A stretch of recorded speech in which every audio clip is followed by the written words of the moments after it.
We're glad you're here with us, Monthalia and Belmont Methodist Church's Good Friday service. This is a visual representation of how Christ was abandoned. Would you join me in prayer? God is light, in whom there is no darkness at all. Jesus Christ is the light of the world, and this is the judgment, that the light has come into the world, and we love darkness rather than light.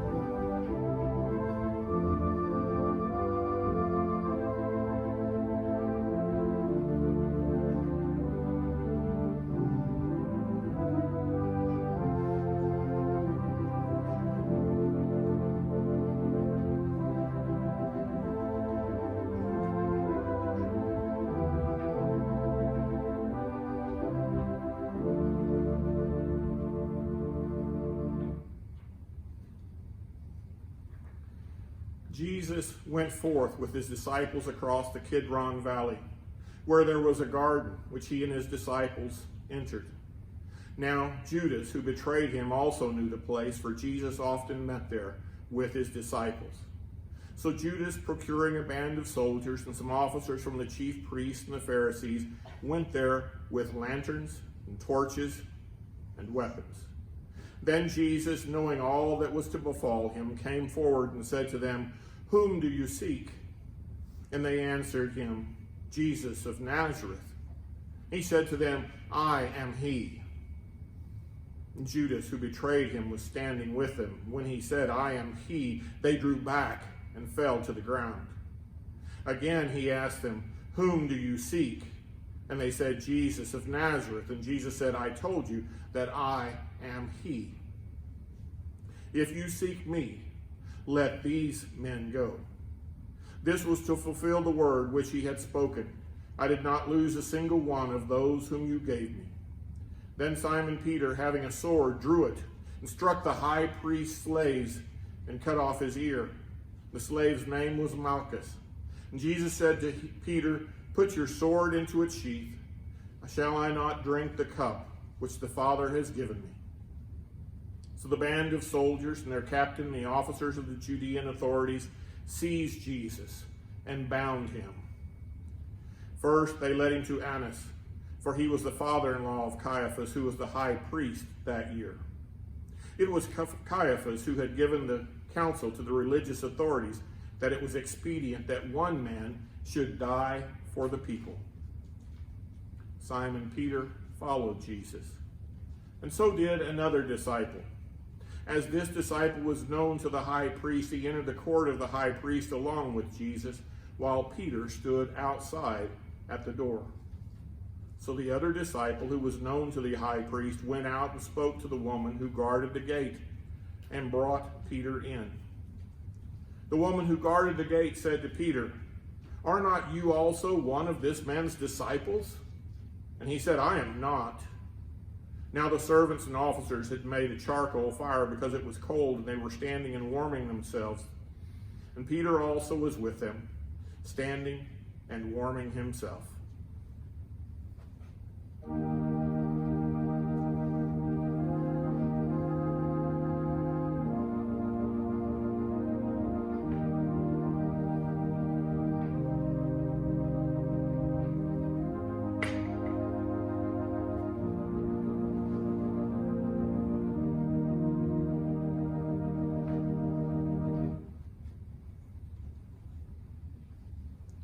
The high priest then questioned Jesus about his disciples and his teaching. And Jesus answered him, "I have spoken openly to the world. I have always taught in synagogues and in the temple where all the Jewish people come together. I have said nothing secretly. Why do you ask me? Ask those who have heard me what I said to them, for they know what I have said." When he had said this, one of the officers standing by struck Jesus with his hand, saying, "Is that how you answer the high priest?" And Jesus answered him, "If I have spoken wrongly, bear witness to the wrong.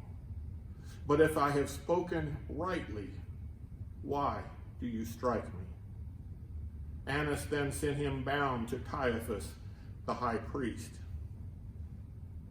In the meantime, Simon Peter was standing and warming himself. And they said to him, "Are not you also one of his disciples?" And he denied it and said, "I am not." One of the servants of the high priest, a kinsman of the man whose ear Peter had cut off, asked, "Did I not see you in the garden with him?" And Peter again denied it, and at once the cock crowed.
Then they led Jesus from the house of Caiaphas to Pilate's headquarters.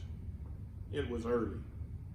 They themselves did not enter the headquarters so that they might not be defiled, but might eat the Passover.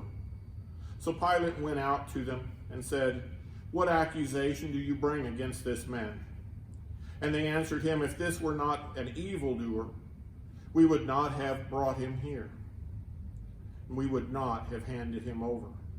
And Pilate said to them, "Take him yourselves and judge him by your own law." And the religious authorities said to him, "It is not lawful for us to put any man to death." This was to fulfill the word which Jesus had spoken, to show by what death he was to die. Pilate entered the headquarters again and called Jesus and said to him, "Are you the King of the Jews?" And Jesus answered, "Do you say this of your own accord, or did others say it to you about me?" And Pilate answered, "Am I a Jew? Your own nation and your chief priests have handed you over to me. What is it you have done?" And Jesus answered, "My kingship is not of this world. If my kingship were of this world, I would have answered that I was a king, but my kingship is not from this world." Pilate said to him, "So you are a king?" And Jesus answered, "You say that I am a king. For this I was born, and for this I have come into the world, to bear witness to the truth. Everyone who is of the truth hears my voice." And Pilate said to him, "What is truth?" After Pilate had said this, he went to the religious authorities again and told them, "I find no crime in him. But you have a custom that I should release one man for you at the Passover. Will you have me release for you the King of the Jews?" And they cried out again, "Not this man, but Barabbas." Now, Barabbas was a robber.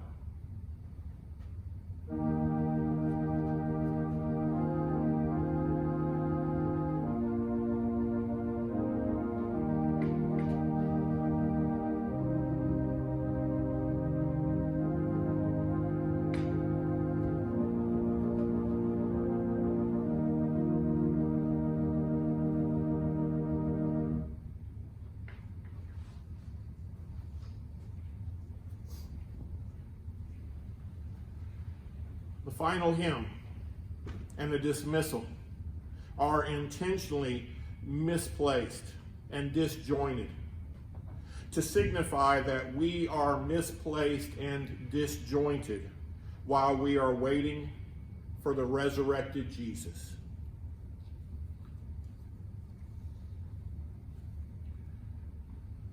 Take this dismissal and benediction with you. May Jesus Christ, who for our sake became obedient unto death, even death on a cross, which we prepared, keep you and strengthen you now and forever. Amen.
Were you there when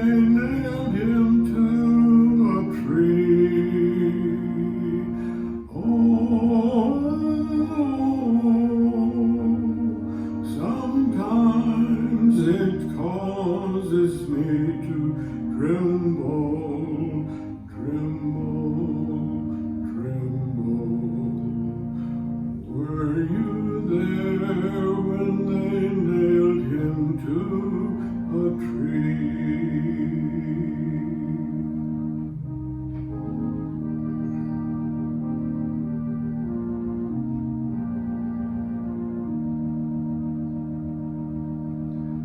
Were you there when they laid him in a tomb?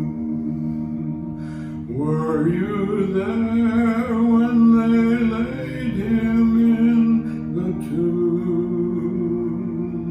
Oh, sometimes it causes me to tremble, tremble, tremble.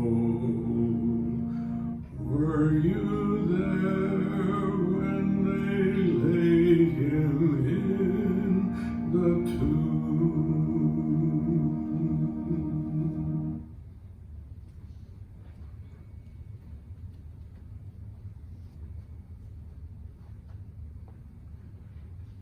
Then Pilate took Jesus and scourged him. And the soldiers plaited a crown of thorns and put it on his head and arrayed him in purple robes. And they came up to him saying, "Hail, King of the Jews!" and struck him with their hands. Pilate went out again and said to them, "See, I am bringing him out to you, that you may know that I find no crime in him." So Jesus came out wearing the crown of thorns and the purple robe. And Pilate said to them, "Behold the man." Then the chief priests and the officers saw him. They cried out, "Crucify him! Crucify him!" And Pilate said to them, "Take him yourselves and crucify him. I find no crime in him." The religious authorities answered him, "We have a law, and by that law he ought to die, because he has made himself the Son of God." When Pilate heard these words, he was the more afraid and entered the headquarters again and said to Jesus, "Where are you from?" But Jesus gave no answer. Pilate therefore said to him, "Will you not speak to me? Do you not know that I have the power to release you and the power to crucify you?" Jesus answered him, "You would have no power over me unless it had been given you from above. Therefore, he who delivered me to you has the greater sin." Upon this, Pilate sought to release him. But the religious authorities cried out, "If you release this man, you are not Caesar's friend. Everyone who makes himself a king sets himself against Caesar." When Pilate heard these words, he brought Jesus out and sat down on the judgment seat at a place called the Pavement, and in Hebrew, Gabbatha. Now it was the day of preparation for the Passover. It was about the 6th hour. And he said to the religious authorities, "Behold your king." And they cried out, "Away with him! Away with him! Crucify him!" And Pilate said to them, "Shall I crucify your king?" And the chief priests answered, "We have no king but Caesar." And they handed him over to them to be crucified. So they took Jesus, and he went out bearing his own cross to the place called the Place of the Skull, which is in Hebrew Golgotha. And there they crucified him with two others, one on either side, and Jesus between them. And Pilate also wrote a title and put it on the cross, and it read, "Jesus of Nazareth, the King of the Jews." And many of the Judeans read the title, for the place where Jesus was crucified was near the city, and it was written in Hebrew, in Latin, and in Greek.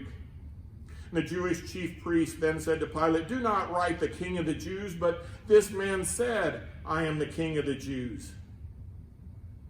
And Pilate answered, What I have written, I have written.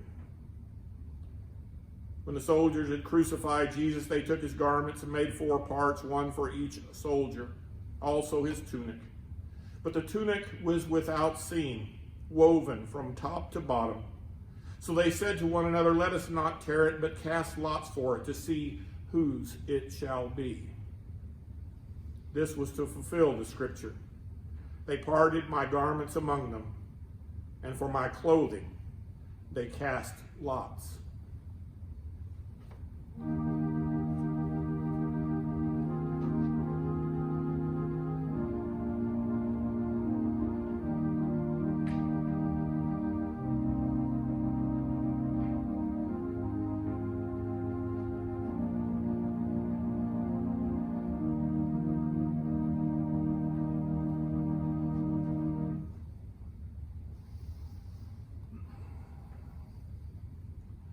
Two others also, who were criminals, were led away to be put to death with him. When they came to the place that is called the Skull, they crucified Jesus there with the criminals, one on his right, one on his left. Then Jesus said, "Father, forgive them, for they do not know what they are doing." They cast lots to divide his clothing, and the people stood by watching.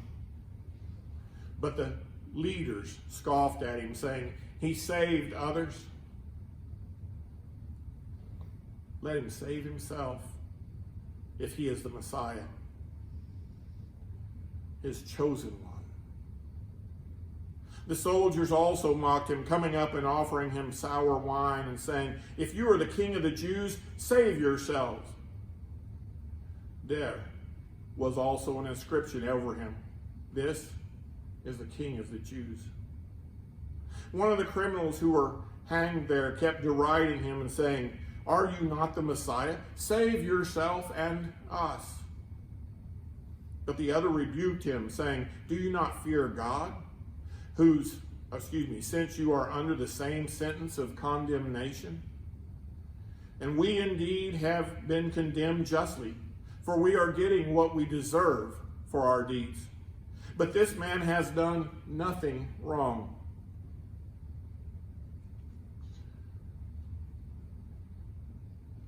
Then he said to Jesus, "Remember me when you come into your kingdom." And he replied, "Truly I tell you, today you will be with me in paradise." It was now about noon, and darkness covered the whole land until 3 in the afternoon, while the sun's light failed and the curtain of the temple was torn in two. Then Jesus, crying out with a loud voice, said, "Father, into your hands I commend my spirit." Having said this, he breathed his last. Then when the centurion saw what had taken place, he praised God and said, "Certainly this man was innocent."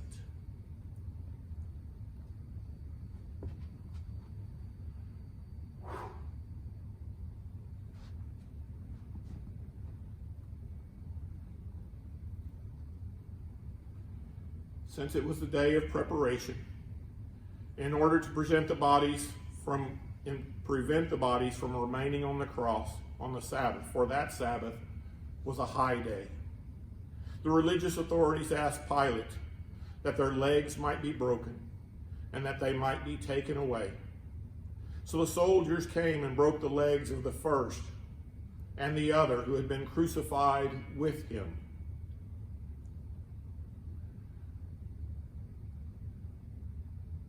But when they came to Jesus and saw that he was already dead, they did not break his legs. But one of the soldiers pierced his side with a spear, and at once there came out blood and water. And he who saw it has borne witness. His testimony is true, and he knows that he tells the truth, that you also may believe.